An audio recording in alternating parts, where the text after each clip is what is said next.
My text for this morning's sermon is not coming from Deuteronomy, it's not coming from James or Mark, but rather it's coming from the newspaper that landed on your driveway or was placed in the tube by the mailbox 10 years ago this very morning. If you remember, the nation had been glued to the television and to the radio, absorbing as best we could the news that was coming out of the Gulf because of the advancing storm Katrina. For a week, as people were trying their best to get prepared on the Gulf Coast for the storm, the country just held its collective breath. And then the Category 5 hurricane, which was then reduced to a 4, hit in several waves. But it wasn't until in the paper that we received a decade ago this morning that we read of the horrific devastation which resulted in a levee being breached with 2 more seriously in peril of doing the same. And as a result, the term, the Ninth Ward, became part of our national vocabulary, didn't it? Symbolizing nothing short of disastrous consequences when nature overruns the best defenses that humanity can offer. As I think about that time, 2 things hit me particularly hard in the news coverage of the day. On NBC, I was watching a reporter talking with a fellow who was clearly still in shock, and he was describing how he lost the grip of his wife, and she floated away. Forgetting the rules of decorum, the reporter just lapsed into tears and held the man's arm, trying to comfort him. She pleaded for him to hold out hope, and he replied, "No, there's none. She's dead." A second image that has been burned into my mind showed this old abandoned white dog wandering the streets in search of food. He obviously was very traumatized. Later, thankfully, we were told that he was rescued, he was taken to a shelter, and he was reunited with someone who actually, if I remember correctly, had been shipped off to Texas without the dog. That's the kind of stuff we were reading 10 years ago this very morning in the newspaper. I could remember right after that, I called my former boss, Bill Maxwell, who you've all heard me talk about a lot, and asked him what he was going to do. And he said he, in his sermon, was going to tell his parish that maybe it was time for us to think big. And maybe that started with making a pledge on a credit card that we would be unable to pay off in 1 month. And I remember repeating that to you.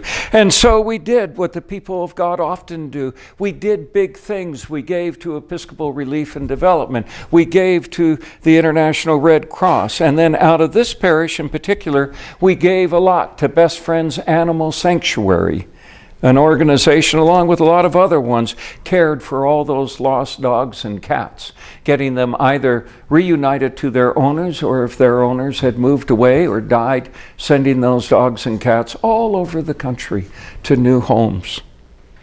All creatures, great and small, needed our help. And you know what? They got it. They got it. And then we did something else out of this place that has left a lasting impression upon me about all of you. For those of you who were not part of our community a decade ago, at that time we were 2 parishes, united in spirit, but not yet united in paper. Back then, I did a 9 o'clock service at St. Matthew's Church over in Columbia Falls. And then after a cup of coffee with the parishioners, I'd rush over to Whitefish and I'd do a service at Holy Nativity Church. This building, for those of you who are guests today, is the old Holy Nativity Church that we moved over here.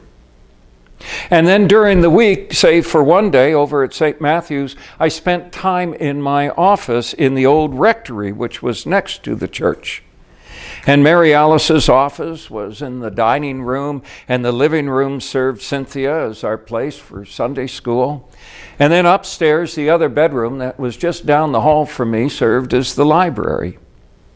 It was really a nice home. Later we sold it, I think for $15,000 or $20,000, and someone carted it off and into the county because, of course, the code violations in that place were so severe that in order to make it habitable here, I guess we would have really had to put some work in it. But anyway, that was our situation back then.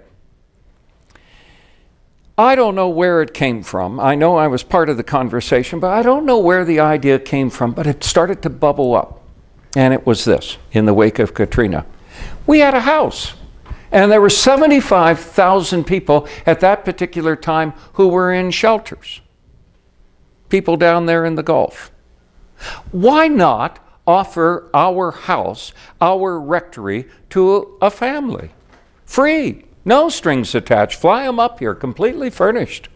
And then why not find the breadwinner of the family a job? And then why not have all of our kids, you were that age at that time, Sam, befriend all of their kids? They could be an instant community. It was going to be wonderful. Mary Alice and I could set up shop, maybe at St. Matthew's or somewhere else. Didn't matter. We'd figured that out. We were blessed with this house. And why not give out of that abundance? Well, to make a very long story short, that's about the same time that we discovered red tape in every organization on earth, from the government to Episcopal Relief and Development and the Episcopal Church. I want to tell you something. The Episcopal Church put the government to shame in what it could raise in red tape. No one really knew how to deal with the generosity of these two parishes up here. And I distinctly remember a conversation with someone at the headquarters of the Episcopal Church in New York City in which the staff member said, "Well, what do you mean you want to give away your rectory? Do you know about the liability and the insurance issues?" And I probably should have said, "We got a lawyer, we'll take care of that." I couldn't believe it. I look back on those days and I wonder how an outfit that thinks that it can explain the intricacies of the Holy Trinity, not to mention how Jesus is at once fully human and fully divine, couldn't grasp the simple offer of a house to some people in need from the good folks in Whitefish and Columbia Falls. Well, in the end, of course, our offer wasn't taken up by any agency. They just didn't know what to do with it. That's the way the world and sometimes the church operates.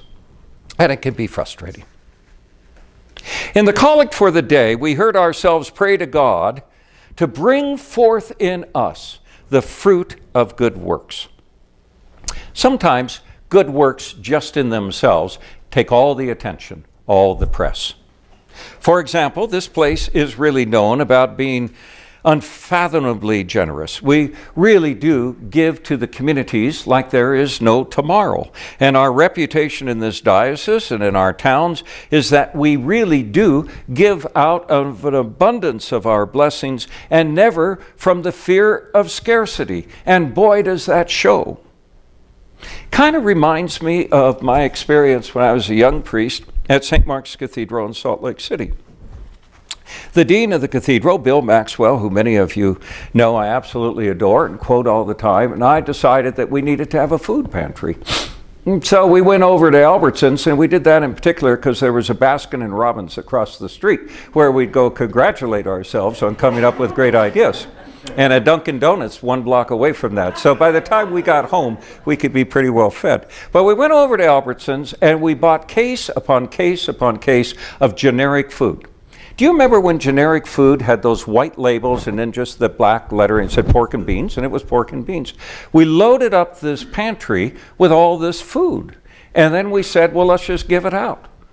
And every other pantry in Salt Lake City had rules. Some served women. Some served women and children. Some served single parents, that maybe men and children. And you could get food every quarter or something. We said we don't want to fool with that. We just want to give it out. Whoever needs it, however often they need it and how much they need, we'll give out. It was a reckless abandonment of standards. And as a matter of fact, in all the years that we ran that, and it still is running today, we never were without food, ever. There was something about that. Giving out of the abundance of our blessings and not from the, oh my God, what if we ran out of pork and beans, is what sustained that whole thing. That's what you guys were all about at that time. So that's the act of giving. And then you get to the fruit of giving, which is equally remarkable. Out of this discipline, God grants us the privilege to live and think and move well beyond what others might think are our limitations. And as a result, we find that we're really not all that parochial. That is, bound by the city plots of Whitefish and Columbia Falls, and then these little pockets in Lake, Flathead, and Lincoln counties. Again, the whole world becomes our parish. It's really kind of remarkable. And as such, we are given the knowledge of knowing brothers and sisters in God, companions in every corner of the earth. Because of what we've done, we have the fruit of knowing and being kin to children in Africa who just want to go to school, in particular girls. We are kin to dogs and cats in the Gaza Strip because they are enjoying shelter at places we have supported in the past. We are kin to a bunch of friends of Doug Medley's, and Doug Medley himself for that matter, several of whom had their churches wiped off the face of the earth when Katrina hit. And they came here and we said, you know what, we want to be part of building you back up, and here's some bucks to do it. We know women and their kids at the Abbey Shelter and families at Samaritan House. We know folks up the canyon now whose lives are that much more filled just because we're helping get a meal and conversation going. Look what has happened to us because of that giving. It's amazing. It is absolutely amazing. We've changed mightily, which is a fruit of those good works. And if I had been more perceptive at the time, I would have seen it 10 years ago, when all of you said, yeah, let's go ahead and just rip the rug out from underneath our own sense of security and befriend with everything we got those who are suffering that we don't happen to know. Let's go ahead and do that. The fruit of good works is an awareness and living into that new life, not to mention God just increasing a gazillion fold what it is that we happen to be giving. That's the change that has come upon us, I think. For those of you who are guests this morning, a month ago, we retired a loan that we had had for 9 years. And as we were burning the symbolic piece of paper in a little plate right over there, we prayed as that mortgage burned for a time now to just kind of rest and relax and recover. Well, dear friends, the alarm ending that nap has now gone off. And so this week, the vestry and Cynthia and Sean, who's on the vestry, and Steve Winfeld and I are going to meet for the better part of a day on Thursday, and we're going to think about how we are reflective of God's call to ministry with respect to those core values and the vision that we put together a few years ago with a lot of work that incorporated everybody in the congregation. And it's kind of a risky thing to do. Everything from re-imaging how your staff, including me, spends our time, to thinking about how and where we want to spend the resources and energy of the parish is going to be on the table. But then if you think about it a little bit further, in short, we're going to be acting well within the character of this place. This is going to be business as usual, to once again just be bold. It's a new day. It's a lovely day. It's a day filled with promise and hope. How extraordinary and how remarkable that we all have been given that privilege to be a part of the flow of eternal life, awashed, not unlike the rains that hit down in Big Fork throughout the night, with the fruit of good works.